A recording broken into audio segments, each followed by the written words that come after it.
Well, okay. I hope you are able to see the word file and me also. Yes, sir. Okay, fine. Let us go ahead now. In case you lose any, in case you are not able to hear me clearly, just unmute yourself and speak. Right. Well, okay. In the last class, we have studied about the Greek history writing, and in that we have seen that how it has emerged from the verbal tradition, oral tradition. There used to be logographers who used to go around singing the song praising the ancestors. And Sahili, you are from English medium. Yes, sir. Okay, fine. So, and from that logographer or for that mythologized version of the bravery of the ancestors, there emerged a tradition of history writing, and the beginning is made by Herodotus. He wrote the book called History, and the subject matter was the Greco-Persian Wars. He wrote in 9 volumes, and as he tried to separate mythologize my myth from the fact, he generally considered as father of history. And then we have next Greek historian, that is Thucydides, who was in a way more scientific than Herodotus, but his presentation was not very interesting in comparison to the Herodotus, and he wrote history of Peloponnesian Wars. And then we have Polybius, who represent the age when the Greek Empire was expanding in all direction, and at the same time, at the end of it, there was a decline of Greece, and Rome was on ascendance. Rome was, flourishing. And then we have also studied about some minor Greek historians. So all that is a kind of bird's eye view of Greek historiography. And now let us talk about the salient feature of the Greek historiography. So in case you get a long question about the salient feature of Greek historiography, just don't write the points that I am going to elaborate now. You have to write it for 16 marks, and then you may have to take an overview of bird's eye view of Greek historiography and then write the salient feature. You should be clever enough how to present your answers. Well, it should look a bit. You have a stuff, you have a material, you have studied. Well, now let us go ahead with and try to understand the salient feature of Greek history writing. As the means of communication were not developed during those days, most of the historical writing was mostly based on eyewitness, and they generally focus on the local events. And next is, as expected from scientific history writing, Greek do not give any importance to myth and legends. They try to separate myth and legend from the facts. And next important thing is that it is a human-centric writing, and it's not destiny or God-centric writing which was there during the period when there was a lot of influence of church on the European people. But this is a human-centric writing. Now, mostly, of course, history is human-centric, but it was a kind of new experiment during those days, as there was a lot of mythologization just before the Greek historiography. Then they made analysis of human actions from objective point of view as well as intellectually. And though the significant writing space of this Greek history is occupied by the political actions, political act, and the wars generally used to be the main theme. But then apart from that, it does talk about the economic life. It is in a way social life. In a way, we can call it as a kind of multidimensional history. And then Greek historian, they also understood the interconnectivity between history and other disciplines, especially geography. If you remember, Herodotus is a person who in fact toured to the different places where the actual events, actual wars, actual battles between the Greek and the Persian took place. Polybius, he also emphasizes that there is a close connectivity between history and geography. And Greek, they understood the importance of traveling when you do research or when you write history. And Herodotus, he went around to many places. This I have already covered.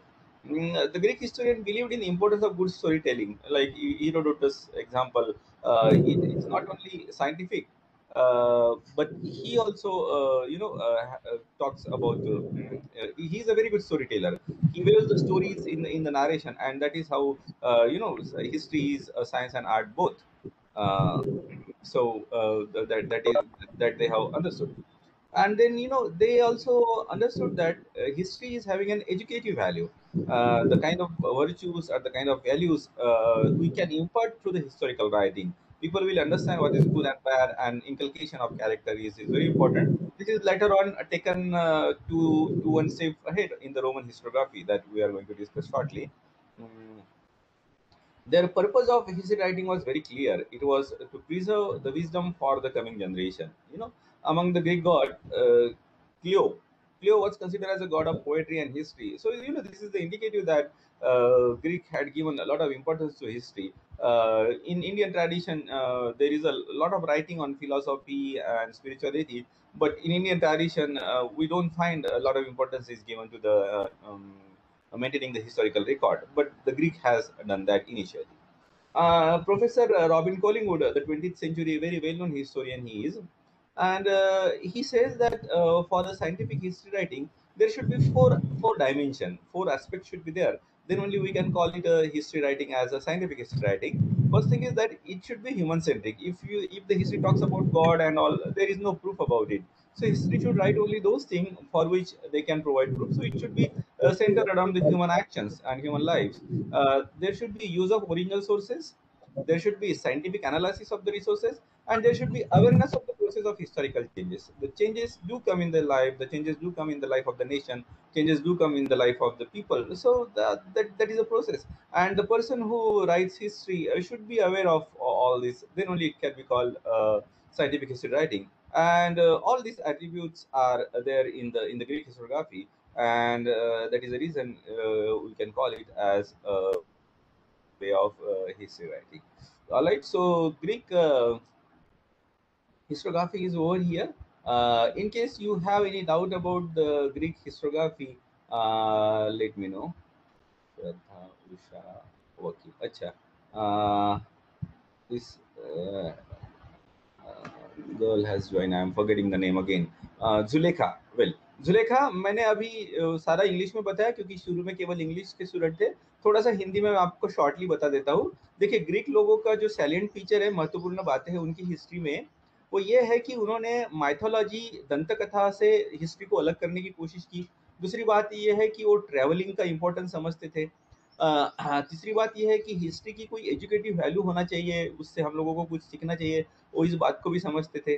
उन्होंने scientific analysis करने की कोशिश की, साधनों का इस्तेमाल किया, और ये सारी बातें उनको एक साइंटिफिक हिस्ट्री राइटिंग का पायोनियर बनाते हैं, जिसको हम लोग कहते हैं ना, जिन्होंने शुरू में शुरुआत की हिस्ट्री राइटिंग की। तो ये आमतौर पर ग्रीक हिस्टोग्राफी का एनालिसिस था। तो अभी अगर कुछ डाउट है तो आप लोग पूछिए, otherwise we can go to the next topic, that is Roman historiography. You can put in the chat box also.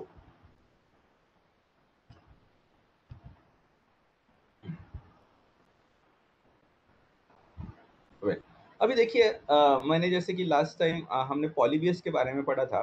Polybius उस समय का प्रतिनिधित्व करता है जिस समय ग्रीक एम्पायर का ह्रास होने लगा था और रोमन एम्पायर का विकास होने लगा था। He represent the time when the Greek empire was on the decline and the Roman empire was on ascendance, उसकी ग्रोथ होने लगी थी।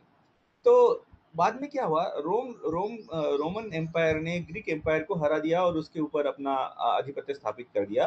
दे establish their control over the Greek empire. But even though politically Rome has proved itself superior, politically वो जीत गए, लेकिन culturally Greek काफी strong थे, काफी सुपीरियर थे।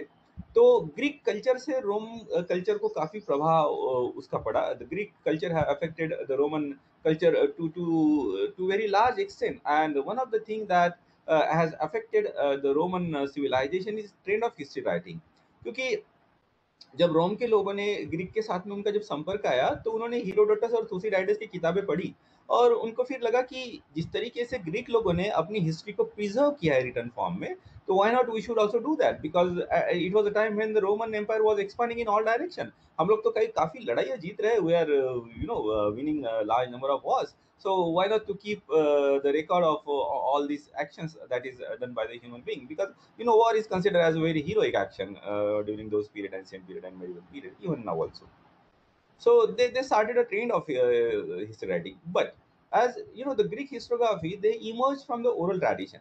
Roman historiography has not emerged from the oral tradition. They encountered the writing of Herodotus and Thucydides, the Greek historian, but at the same time in Rome they had a tradition of maintaining a record. It was not a proper history, as descriptive history, but important record was kept, like who became a priest or who became a king, who became an important important commander. So all that record कौन सी date में बना था, ये सब record रखा जाता था। Church में भी रखा जाता था, और दे हैड ऑफिस जहाँ पर इसको टैबलेट्स बोले जाते थे, क्योंकि देखिए उस समय पेपर का बहुत ज्यादा प्रचलन नहीं था।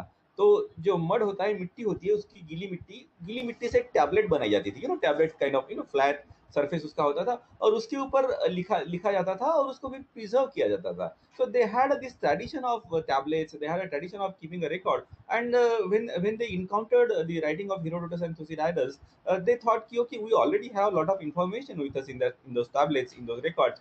तो उस information का इस्तेमाल करके क्यों ना हम लोग रोम की हिस्ट्री लिखे, and that is how the Roman historiography have started. Interestingly, the Roman historian शुरू में उन्होंने ग्रीक भाषा में ही हिस्ट्री लिखना शुरू की, लेकिन बाद में एक नेशनलिज्म की भावना उनमें आने लगी, एंड दे थॉट कि we should write in Latin, that was the language lingua franca of Roman empire, and then they started writing in Latin. So now let us go ahead and try to understand this Roman historiography.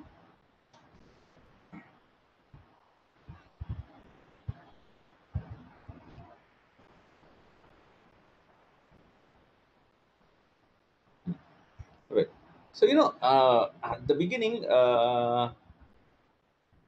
after Greek, it was the Roman people who had done a very significant work in history writing in the ancient time. This I have already told you, historiography, Herodotus, Thucydides, this is over. Well, okay. ये भी मैंने बता चुका हूँ आपको. The Roman series of this and that. Well ये जो जहाँ रिकॉर्ड रखा जाता था, उसका उसको बोला जाता था annals of the pontifex maximus. So this is the Latin word. अगर आप इसको याद कर सकते तो that is very good. Otherwise you can write in the short annals maximi. Annals is nothing but a record. So this was a political and religious record, and Annal Maximi, they included a lot of information, religious document, name of the council. Council is a person of the who is a member of the parliament, death of priest, various disaster. जो अलग अलग disaster अगर हुए हैं तो उसकी भी जानकारी उसमें मिलती थी. And there used to be white tablets that give information about the republic, the political system in the Rome. So the first person who is credited with beginning of the Roman historiography is Cato. Cato, the period is 234 to 149 BC, and he is also known as Cato the Censor or Cato the Elder, because he also had grandson, and his name was also Cato, and he was a politician, and he became very famous later on. So the earlier Cato, who is a historian, is known as Cato the Elder or Cato the Censor. Censor means he was a member of the parliament, Roman official. तो Cato the Censor के नाम से जाना जाता था, and he is considered as a father of Roman historiography, because he is a person who opposed the trend of Hellenization. If you remember, I explained to you the Hellenic period when we were discussing about the Polybius. Hellenic period is a period during which the Greek culture was and the Greek tradition was spreading all over the Europe. So he is a person who opposed this Greek culture, spread of Greek culture. He also opposed that why should we write in Greek? We can use Roman, and he is the first person. I mean, Latin. Latin was a script and language used for in the Roman Empire. So he is a person who who manifests or who personifies this nationalistic inspiration of the Rome people. When you start loving your language and you want to do the writing in your own language instead of copying the Greek को copy नहीं करना है, हमको Latin में लिखना है. So he is the first prose writer to write in Latin, and he came from ancient plebeian. Plebeian means the people who are commoner. So his ancestors, they were agriculturists and soldier, and he was also doing the same thing. When he was not busy in the military service, he will go and work on his agricultural land. And that background he kept in mind. That is the reason when we will be discussing later on about the description of the war that he gave in his book called Origins.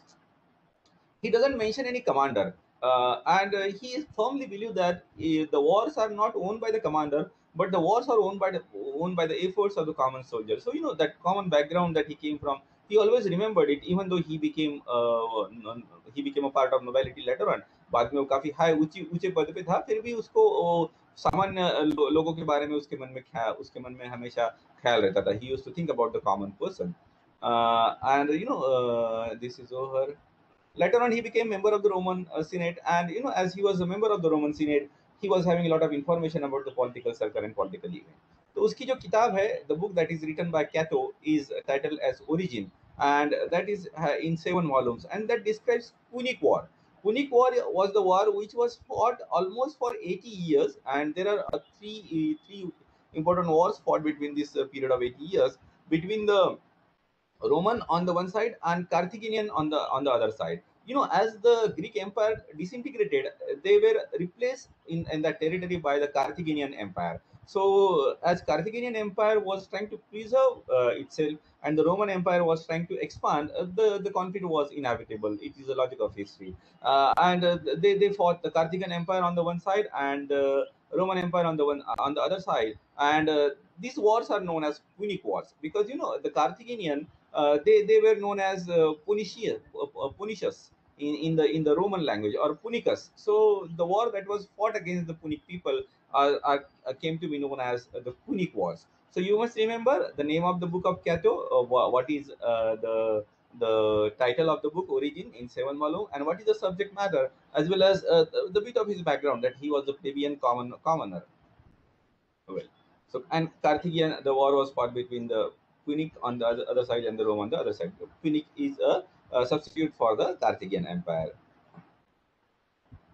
Well, and in the see, in contrast to the Greek historian, the Roman historian, one very significant feature of Roman historiography is that they wrote with the purpose of inculcating the feeling of nationalism. अपने देश के प्रति देशभक्ति की भावना जागृत करने के उद्देश्य से उन्होंने इतिहास लिखा। और ये कब होता है? When it is possible, when you inculcate the particular values. For example, अगर कोई भारतीय लोगों के मन में भारत के प्रति देश प्रेम जगाने के उद्देश्य से इतिहास लिखता है, तो उसको कुछ वैल्यूज प्रेजेंट करनी पड़ेगी कि इसको कहते हैं भारतीयता. This is what is called Indianness. And similarly, this Rome historian, they have tried to do it. They have tried to project certain virtues which they call as a Roman virtues, and they also claim that the Roman people are better than Greek. There seems to be a kind of complexities, complex that Roman people have suffered as they had a very rich Greek tradition, and then they try to prove themselves as better than the Greek. Well, so he says that history should try to impart lesson in nationalism, morality, and character building. And in this Origin, it gives history of Italian towns, and the special attention is given to Rome, and the Rome, how the Rome was found. And if you go backward, you may end up in finding certain legends. So he also mentioned those legends as well as certain historical foundation of his own day. And he this is already over. Roman virtues, he's tried to inculcate, try to preach Roman virtues from his book.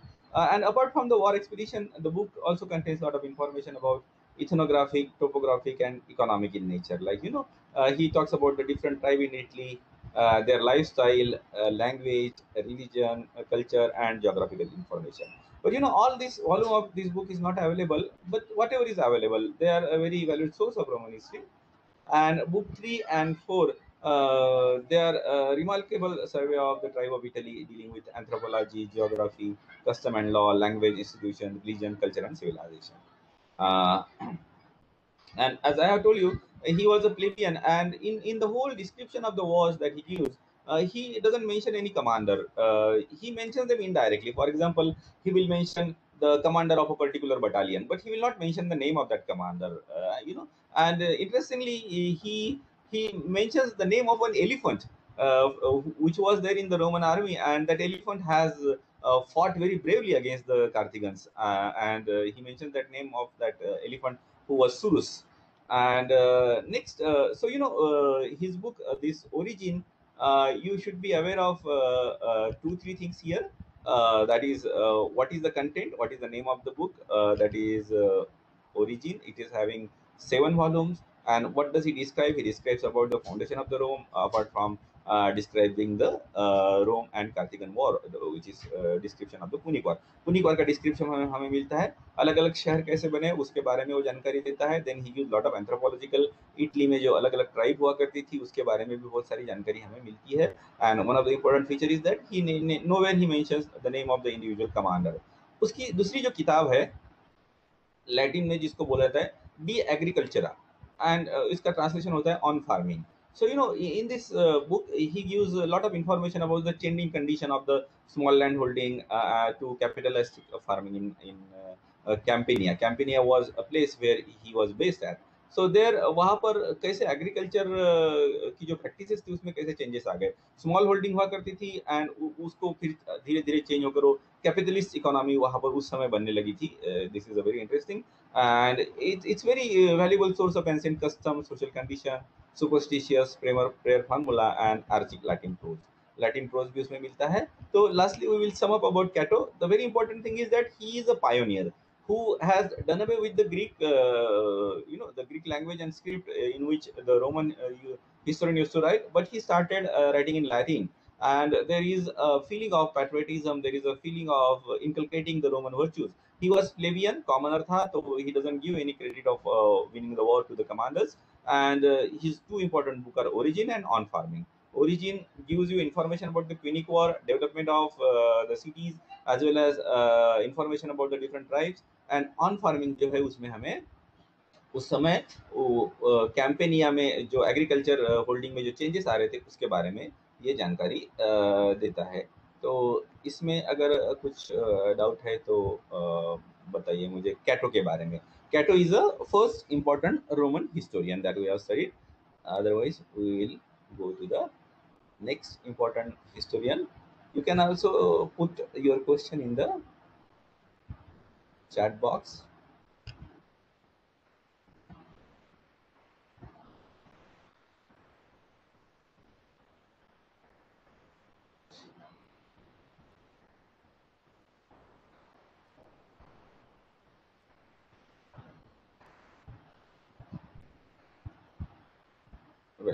So this next important person Cato ने तो शुरुआत कर दी, लेकिन रोम history में दो historian का बहुत महत्व है. There are two historian who are considered to be very important in Rome historiography, that is Livy and Tacitus.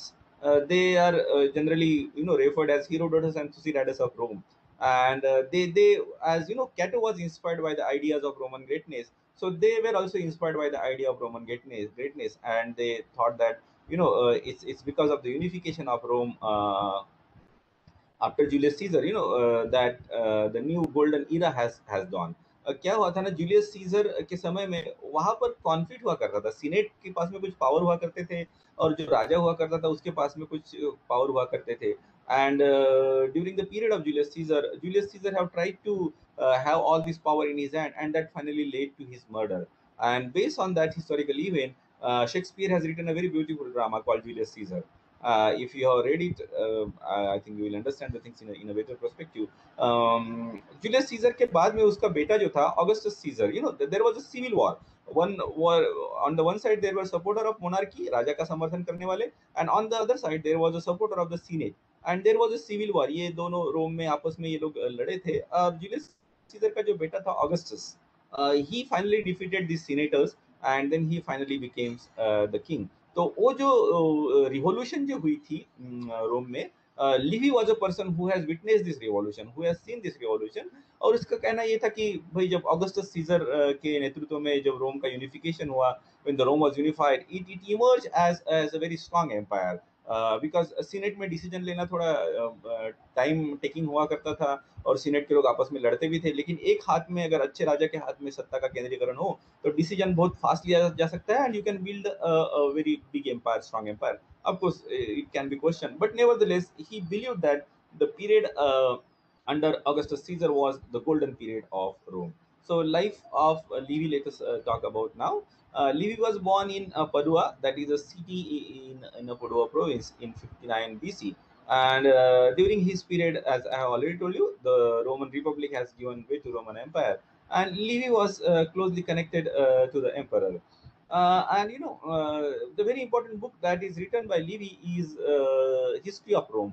He started in 29 BC, and immediately 2 years after that, there was the revolution which I have already referred to. The republic ended and the empire started, and he spent last 40 years of his life writing this book.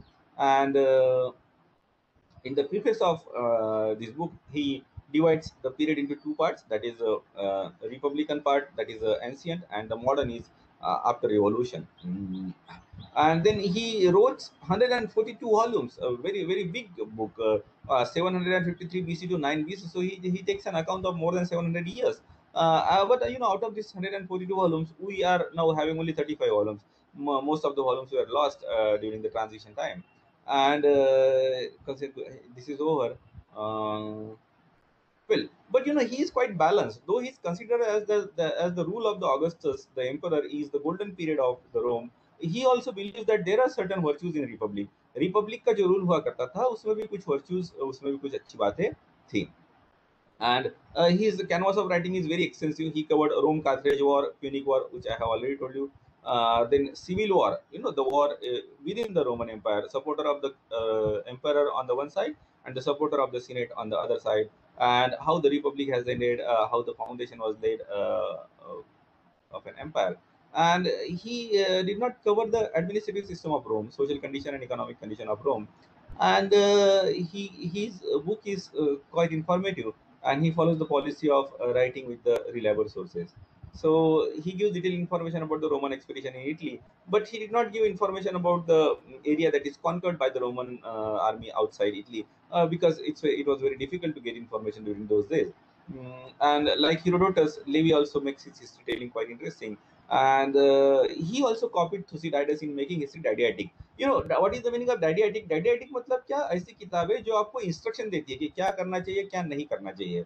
और एक होता है descriptive. Descriptive मतलब उसमें कोई instruction नहीं होता है उस तरीके के पैसेज में. It just describe the event, और आपको अपने आप को कुछ लेसन उससे सीखना होता है. लेकिन डैडियाटिक पोर्शन उसको बोलते हैं जिसमें क्लियरली कहा जाता है कि आप ये करेंगे तो ऐसा होगा, this is a virtue, this is a vice, ये अच्छी बात है, ये बुरी बात है. तो उसके उसके राइटिंग में हम लोग देखते हैं कि जैसे कि थुसिडाइडस के राइटिंग में भी हुआ करता था, उसकी राइटिंग में भी there is lot of didactic portion. He tries that history should be inculcate moral, it should teach civic virtue, it should promote patriotism, it should instill discipline and thus make useful citizen. For Roman, history was a great utilitarian instrument. It was a utilitarian मतलब कि जिसका उपयोग हो, जिसका इस्तेमाल किया जा सके. इस्तेमाल किस लिए? जैसे कि मैंने पहले बताया था, कैटो के समय, कैटो के बारे में जब हम चर्चा कर रहे थे कि it should have some specific purpose of inculcating the Roman virtues, Roman values, and inculcate patriotism. So this is called utilitarian. उसका use होना चाहिए. Lewis says that history should teach us lesson, patriotism, moral discipline, patriotism, values, discipline. These are the qualities required for the good citizen, and history should try to inculcate these. He is critical of luxury, immorality, and effeminacy of his age. He praised the virtues that were wrong. Well, देखिए क्या होता है. There is a very important saying, where the wealth accumulates, man decay. जहाँ पर भी संपत्ति जमा होने लगती है, वहां पर मनुष्य का चरित्र खराब होने लगता है. वो एक एडिक्शन हो जाता है लग्जरी में रहने का, और फिर लड़ाई पे लोग नहीं जाना चाहते वगैरह वगैरह. तो ये सारी बातें लिवी के समय भी वहां पर थोड़े बहुत प्रमाण में होने लगी थी. एंड ही क्रिटिसाइजेस दैट कि लोग एफिमेरेट होने लगे हैं. मतलब आदमी जो है लेडीज की तरह बिहेव करने लगा है. वो कोई कष्ट नहीं करना चाहता, लड़ाई में नहीं जाना चाहता, घर में केवल रहना चाहता है. इमोरलिटी लोगों में बढ़ने लगी है. एंड वो कहते हैं कि ये this kind of behaviour will lead to the decline of the Roman. Rome एक समय में काफी एक्सपांड होने लगा था, काफी उसने लड़ाइयाँ जीती. It's because of the virtues, it's because of the hard work. Then uski writing mein he puts an image of an ideal woman. For example, there is a story of Roman lady Lucretia, and one day what happened is she is a wife of one noble person, but the prince of Rome, it is a story, but through that story what it tries to communicate we can try to understand. So that prince, young prince of Roman Empire, he goes to that lady's house, and he sees that her husband is not there. So she is very beautiful, and he rapes that lady. Now once she is raped, it is not her mistake, But what she does, as expected from an ideal woman, that now I am no longer virtuous, or my virtue is being spoiled by somebody. She commits suicide, and she commits suicide. And then Brutus, who is one of the noble person, when he hears that, he gets very angry. He organizes the people, and then he takes the revenge. He fights against that prince, and he kills that prince finally. So there is an epical style, but through that epical style, जैसे महाकाव्य में होता है ना, रामायण महाभारत, या फिर Homer का जो इलियड था या ओडिसी था, कि एक बहुत ग्रैंड सब्जेक्ट और उसमें बहुत आइडियल कैरेक्टर प्रेजेंट करने की कोशिश करता है, और उस आइडियल कैरेक्टर प्रेजेंट करने के पीछे उद्देश्य ये था कि हम लोग भी उसी तरीके से बिहेव करें, कि जो लेडीज होती है उनको अपना वर्च्यूज को बचा के रखना है, and if she is being raped she has to commit suicide. This is a kind of patriarchal, जिसको हम लोग बोलते हैं ना, पुरुष प्रधान संस्कृति का एक प्रभाव उसमें जरूर दिखाई देता है, जो कि रोमन साम्राज्य में भी था और करीब करीब हर जगह पर था। His style of writing is suitable to the epic. It is descriptive and full of qualities of literature. Literature में जो अच्छे लिटरेचर में जो क्वालिटीज होती है, ग्रैंड सब्जेक्ट हो, the use of word is suitable for the grand subject, and he creates a very ideal picture of the past. And there is a charm in his writing. So it is a literary masterpiece, his history of Rome. Now, what way he has read, if you try to study his history, it seems that he has read all the historian, most of the popular historian before his time. He mentions Polybius, and then he paraphrases his work. Paraphrasing का मतलब होता है जैसे कि जो बातें आपने पढ़ी है उसको आप शॉर्ट में बताइए, उसको कहते हैं paraphrasing. He had a great respect for religion, and as a result, at many places he accepted superstitious omens and oracles. See, this goes against the scientific history writing. He, like Thucydides, was more scientific. He rejected the superstitious belief, but this person Livy was under the influence of certain superstitious belief. He believed that the priest or the priestess, they act as a medium through whom advice or prophecy was sought from the god. There was a system of oracle used to be the priest, और ये believe था कि ये oracle they act as a mediator between god and the human being. तो लड़ाई पे अगर जाना है तो ओरेकल से पूछा जाता था कि किस समय निकले, या फिर लड़ाई में हम लोग को सक्सेस मिलेगा या नहीं मिलेगा। तो ये इस बात के ऊपर उसका विश्वास हमें जरूर दिखता है। It's very difficult to come out of the influence of your age, and one there are certain shortcomings in his writing. For example, he rarely consults the original documents or monuments. He writes a lot of things written from the secondary sources. He is not a critical or scientific scholar. He does not probe, goes into the deeper. Neither he synthesize or organize the material in a scientific way. He doesn't do any causation. कारण मीमांसा नहीं करता है। And his history is like a literary panorama. उसका literary value बहुत अच्छा है, literary पर्सोनाइज description बहुत अच्छा है, जैसे कि वो स्टोरी मैंने बताई थी लेडी की। So it is a quite epical that will give you a literary joy, aesthetic joy आपको मिलेगा उसमें। But still it is considered as a masterpiece of Augustus prose, but it is not a critical history. He's remembered for his story and style, and through the centuries, it has continued to invite the reader and shape their conception of Rome's history and character. रोम के लोगों का कैसे चरित्र था, उनका history कैसे था, वो लोग क्या विचार सोचते थे, इसके बारे में वो हमें बहुत महत्वपूर्ण जानकारी देता है। Then he was patriotic and partisan prejudice. He was definitely थोड़ा सा prejudice हमें मिलता है in favor of Roman aristocratic class. He himself was from aristocratic class, और उस समय के रोमन एरिस्टोक्रेट क्लास काफी वर्चुअस था, काफी ब्रेव था। ये सारी अच्छी अच्छी क्वालिटीज रोमन एरिस्टोक्रेटिक क्लास में थी, ये बातें वो बताने की कोशिश करता है। His descriptive power is very outstanding. He usually rights in his writing that virtues are rewarded and the vices are usually punished. And Rome was successful till the time they added to virtues like honesty and courage.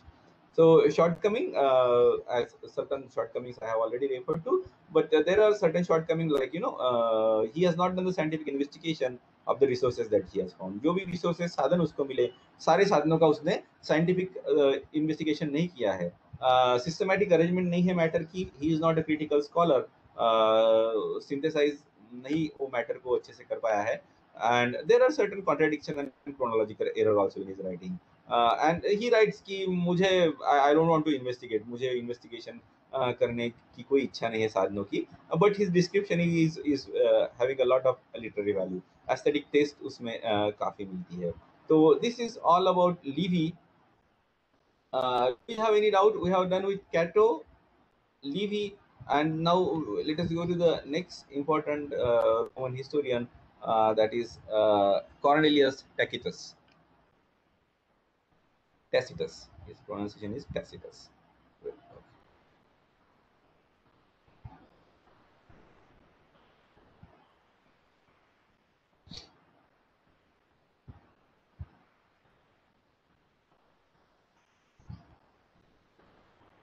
If you feel that I am just bombarding you with a lot of information, you can tell me to stop. You should be able to internalize and reproduce it. अगर आप को assimilate करने में दिक्कत हो रही है तो हम लोग रुक सकते हैं कभी भी. You can just unmute yourself or you can just put a message. Otherwise, देखिए कई सारी बातें ऐसी है कि this name and books are definitely new for you, so you have to by heart, इसको आपको याद ही करना पड़ेगा. So let us go to the next important Roman historian, that is Cornelius Tacitus, 55 to 120. And according to Sheikh Ali, he is considered as the greatest name in the Roman historiography, and have a lot of similarity with Thucydides. Livy, he was also born in the noble family, and he worked on the different important positions. He was having a good knowledge about oratory. During those days when the written material बहुत कम होता था, oratory was considered as a very important skill. आपको अच्छा भाषण देते आना चाहिए so that you can turn the people in your favor. And he was trained in oratory, he was trained in law, he was trained in art, and then he himself was from noble family. But then he also married a lady called Julia Agricola, and she was daughter of Agricola.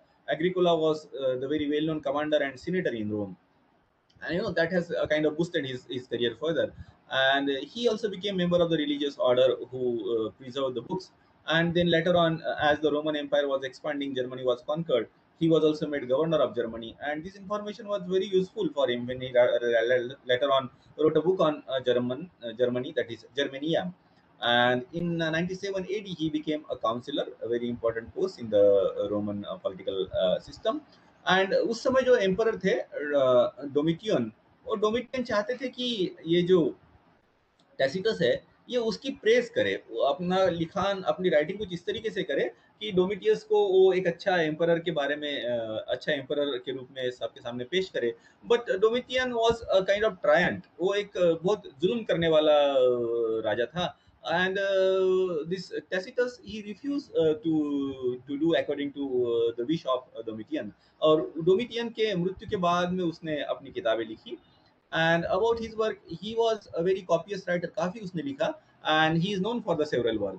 And Tacitus is considered as one of the important historian of the Roman period, and he considered the glorious Roman past as the golden period, and he started writing history in 93 AD.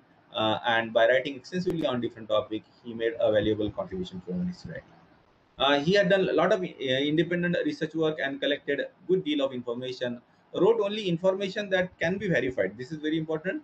And he was a very good orator, as he was trained in oratory. So while writing history, also he employed that skill of oratory. You should be able to speak and present your thoughts in a very effective manner.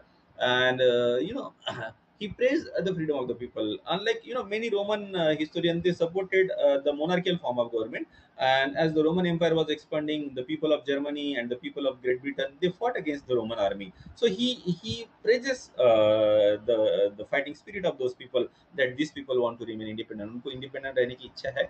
And the important books that is written by Tacitus is Life of Agricola, Germania, Dialogues on Orator, Histories and Annals. So ये जो first किताब है life of Agricola, you can understand from the name, ये उसने अपने ससुर का चरित्र लिखा. He wrote the biography of his father in law Agricola. Agricola was made as governor of Great Britain, and he was a very efficient administrator, as Tacitus writes. And उस समय जो किंग थे डोमिटियन, somehow he got jealous कि this Agricola is becoming very popular, and he got him murdered. And then the information that he got, Tacitus got from his father. He writes about his father, as well as he gives information, a lot of information about Britain. And here he praises that the people of Britain, they were fighting to preserve their freedom from the Roman invasion. And he present his father-in-law Agricola as a very ideal general. And there was a jealousy. And he writes that a good general may exist under bad ruler. The ruler was bad, but the general was good. And then next is Germania. He himself was governor of Germany, and during his governorship, whatever information that he got, he writes about his book Germania, and he compares German people favorably with Roman, and he said that now the Roman Empire is very big, people are wealthy. Roman people have become very soft and they are on the decadence. उनका उनका राज शुरू हो गया है, they are on the decline. But German people are very heroic and they are very brave. And though he praises them, he also writes that if the German people are united, then that will become a very big threat to the Roman Empire. And then he says that in Germany, people they enjoy more freedom. And now next book is that is dialogues on orators. Orator means the skill of speaking. So here he writes about the philosophical debate, how to debate, how to understand your opponent, and how to counteract him. These are the elementary the books that he wrote in the beginning. But latter two works are more important: histories and annals. History is he wrote 14 volumes, and it tells the history of Roman Emperor from AD 68 to 96. And only a small part of that book is available, fourth and fifth book partly. And this was completed in 109 AD, and it covers civil war in Rome. Civil war in Rome was a very important historical event when the monarchical form of government came into existence. And the method employed in the histories was that of an orator, as he was a good orator. And like Thucydides, he formulates causes and interprets movement, and this can be called as a critical historian. He critically approaches the history writing, and he possesses sufficient ability to analyze events and to judge a person's psychology and character. So, judging a person, historical person's psychology and character is an important quality of his writing, Tacitus. And he had a very keen and penetrating mind and does not hesitate passing a critical remark. He does pass a critical remark. For example, he is showering praise on Britain and Germany, and his writing is fast paced and concise. So this is an important book, that is histories, and 14 volumes. We have only fourth and fifth volume. And what does it covers? The subject matter is civil war. And what is the significance of his writing? That he employs his oratory skill. He does the good interpretation, and he takes a peep into the psychology of the character. And the next important book that is written by Tacitus is Annals. And this also he wrote 16 books. Annal is a record, and out of that nearly one third have lost, and he completed this in 115 AD. And he discusses the history of Rome from death of Augustus in 1480 to the death of Nero in 68 AD. And he shows that how these two people, Augustus and Nero, because of their luxury or because of ignoring the administration, they have promoted the decline of the Roman virtues, and they cause in a way decadence of the Roman Empire. And the main theme again here is the conflict between the senators and emperor. So if you want to evaluate the Tacitus book, he had the capacity to capture the essence of the character. He carefully collects information for his book, make analysis of the historical events. He gives a lot of importance to individual struggle in history writing. He is capable of taking the note of the minute detail of human mind. His sharp bent of mind, analytical attitude, and desire for speaking the truth is visible in his writing. He provides most accurate information in the most artful language. Tacitus is quite frank and blunt in his criticism even to the emperor and the whole administrative establishment. He discusses many intricate issues with depth. He inquired into the conception, motives, and mental makeup of the major heroes that he deals with. And he believed that history should strengthen the virtue of men. And at many places, the critical and scientific elements it resides into the background, and he gives more importance to the literary and philosophical factors. You understood this point? In everybody's writing is having a special value. So with the critical and scientific at a places becomes less important, and he seems to be giving more importance to the literary effect and the philosophy. Imagination is very high and quite reflective. And in the imaginative faculty, beauty of expression and philosophical tone, Tacitus comes very close to the Greek level. But if you compare his solidity of facts or fullness of knowledge, he is quite lagging behind the Greek historian, and he seems to be a quite philosophical historian. And the great power of Tacitus as a historian lies into the psychological insight and the brilliance of the character that he portrays. And his style is an effective combination of terseness and colorful expression. Terseness मतलब आप बहुत strictly लिखते हो, और colorful मतलब you can understand that it's you try to make your writing interesting. And he praised the ideal of the Roman Republic, and he gave a deeply critical portrayal of the many Roman emperor. He points out the defect in the Roman society. He points out defect in the character of the kings and noble. His language is suitable for the grand subject that he handled, and there is an imagination, and his language is interesting. He seems to be making a very some interesting statement which is having an eternal value. For example, he writes that more corrupt is kingdom, more laws will have. If you are having more laws, that means there is a lot of corruption. If there is no corruption, you don't need that many laws. And generally he says that generals, they take the credit of victory but not of defeat. If the war is lost, the general will blame it on some other factors. And he is of the opinion that history teaches us lesson. It develops the dormant qualities of human being, and his writing is very descriptive. He seems to be a bit lazy in shifting the material and checking the veracity of the material, and he did at a place sacrifice the truth for literary effect. So his historical fidelity is under question. So there are a number of books written by Tacitus, and that is Life of Agricola, which talks about his father-in-laws, then Germania, which describes Germany, then Dialogues on Orator, which talks about the oratory skill, then Histories and Annals. So Histories and Annals, generally they speak about the Roman history, the civil war that was fought. He makes a good psychological analysis of the historical characters. So here the Tacitus is also over, and now we are left with only a few Roman historian. So we'll quickly just go through Julius Caesar and other historian. Okay.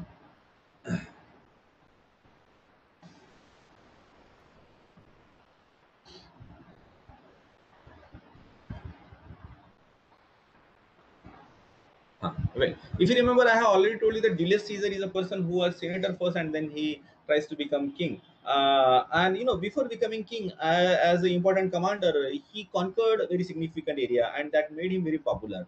And during that conquest, he wrote histories also. He was a kind of a versatile genius. He was an experienced general, great politician, experienced administrator, and his famous book are commentaries on the Gallic War.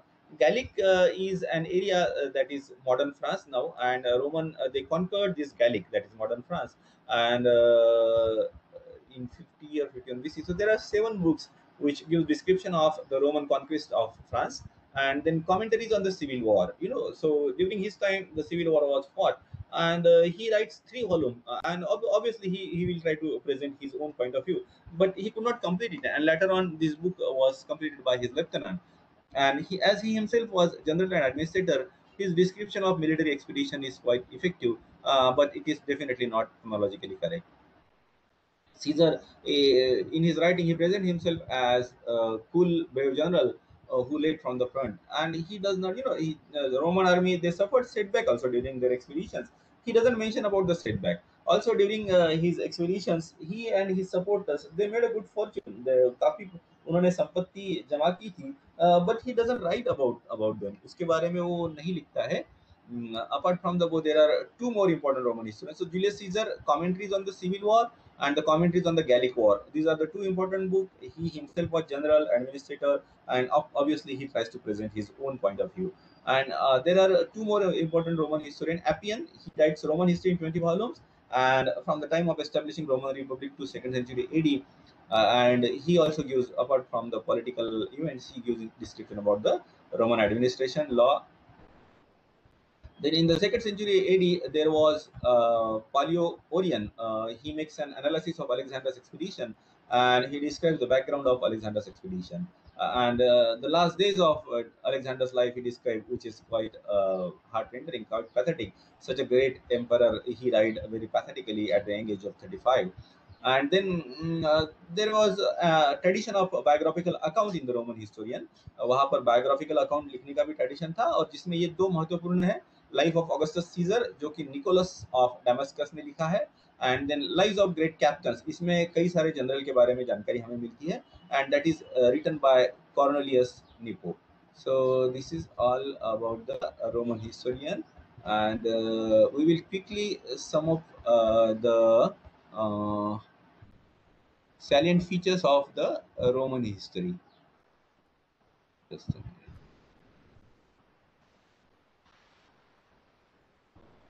Is it becoming too much, guys, for you? बहुत ज़्यादा bombarding हो रही है क्या आज? बहुत ज़्यादा हो रही होगी तो आप बता दीजिए मुझे, है ना? ये लेकिन आपको तुरंत याद नहीं रहेगा। I have given you the lecture, you have to read it, तभी आपको याद आएगा। Well, silent feature of Roman history writing, the mostly this Roman historian, they were active in the political life, so they generally held high position. They were coming from nobility, and they had a first hand experience. Their writing totally focus on temporal life. यहाँ पर मनुष्य का जो जीवन था पृथ्वी पे, उसके बारे में वो लिखते हैं, like military changes, political matter. They don't talk about the religion and all much. And they consider as the period of Roman ascendancy. जब रोमन, ये जनरली हमने शुरू में भी देखा है कि रोमन पैट्रियटिज्म उनके राइटिंग में बहुत मिलता है, और रोम का साम्राज्य जब बढ़ने लगा था, that they consider as the best period. And they do give a lot of importance to the character of the Roman people. That character has contributed to the spread of Roman Empire. They have made a very extensive use of written sources. In comparison to the Greek, Roman historian had access to a lot of written sources. And with the expansion of Roman Empire, the descriptive correspondence, lot of correspondence hone lage, and these all were available to the Roman historian. As they were mostly in politics, they had access to this correspondence. But many historians do believe that though the information given by the Roman historian is voluminous, काफी उन्होंने लिखा है, but they have not scrutinized and evaluated all the information whether it is true or not. And most of the Roman, they believed in the utilitarian value of history. That is, the history should educate, it should inculcate the character and values, character building. It gives lesson in patriotism, morality, and the qualities required for the good citizen. Their approach to history is practical. Initially, Roman historian, they wrote in Greek, and later on they wrote in Latin. Roman history is, very good language. They have used quite rhetoric है उसमें, quite epical style है. But it doesn't have a lot of intellectual basis, ऐसे कोई historian मानते हैं. उनका जो वैचारिक आधार जो है वो थोड़ा सा shifting है. They have mostly copied the Greek historian, and they do believe that history writing is a science. But and nevertheless, there are certain places, like we have seen about Livy, he writes about superstitious. So that fact, as Thucydides has done, they have not done. History writing. They probably don't believe that it is a science always. Their writing is filled with sometimes superstitious, and the information that they have not evaluated, scrutinized. कई जानकारी ऐसी है जो उन्होंने evaluate scrutiny नहीं की है. Now let us talk about the similarity between Greek and Roman history writing. दोनों की राइटिंग जो थी ह्यूमन सेंट्रिक थी. मनुष्य का जीवन कैसे है, उसने क्या काम किया, कैसे एम्पायर बनाई, कहाँ कहाँ लड़ाइयाँ लड़ी, इसके बारे में जानकारी हमें मिलती है. The Greek and Roman historians, they were generally active in the public life. They were interested in the temporal life. इस पृथ्वी के ऊपर का जो जीवन था उसके बारे में उनको इंटरेस्ट था. The temporal life is the subject matter. This is already done. The legend and myth को दूर करने की कोशिश करते हैं. They had a historical perspective. They understood the importance of keeping the record of the historical event. They believe that there should be some purpose behind writing history, purposeful, utilitarian. But they had some important differences. Though the Roman historian had access to more resources, their writing is mostly focused on the political and military event. And in contrast, Greek writing is more multidimensional. It have social, economic life as well. The Greeks seems to have traveled far and wide to collect information, but the Romans, they have not done so. Their main sources were the correspondence and different provinces that correspondence was coming. And the Greeks seems to have made an analysis of available information. They tried to find out if the information given is correct, and similar analysis doesn't seems to be done by the Roman historian. So, though the Roman history is ample, काफी है, the reliability is questionable. Uh, we don't find that dedication of truth in the Roman historian that we find in the writing of Thucydides. And Greek writing, it touches on the different aspects. They give importance to event, and a Roman historian, they give importance to the individual mainly. And they believe that the history is made through the conflict of the individual. Roman writing is more descriptive. They are rich in language. The language is suitable for the grand subject matter, but it is pompous. काफी उसमें दिखावा हमें लगता है. And the Greek language, though it is simple, it seems to be their writing seems to be having a lot of depth. It describes the human value. It reflects the scientific attitude and artistic bent of mind, and we don't find that in the Roman history writing. Greek writing was more scientific. They have done certain causation also. Apart from describing event, ये क्यों हुआ, why this thing has happened, वो भी वो describe करने की कोशिश करते हैं. The purpose of Roman historian was to create good citizen, inculcate patriotism, morality.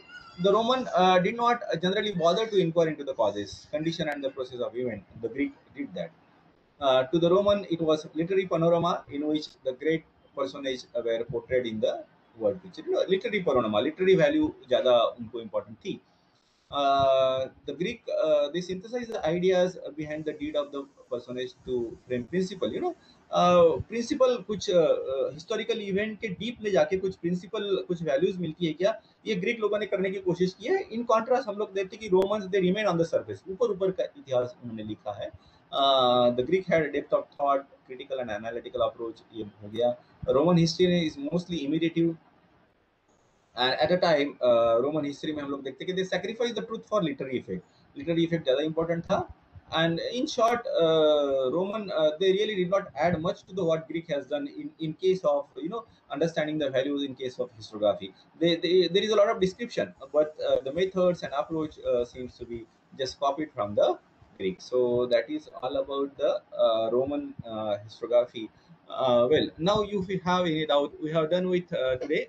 That is a silent feature of Greek historiography, and we have also done with Roman historiography. We have studied about the Cato, Livy, Tacitus, then Julius Caesar, and there were certain more Roman historian. Roman history mainly focuses on the utilitarian value. They try to inculcate the patriotism, and in comparison to the lacking the philosophical depth. There is a more emphasis on the literary value than the finding out the fact. सत्य की खोज से ज्यादा उसका जो साहित्यिक प्रभाव होता है, वो साहित्यिक प्रभाव को रोम के इतिहासकारों ने ज्यादा महत्व दिया है. So this is where the Greek and Roman historiography ends. Tomorrow I'll let you know, as you are agreed.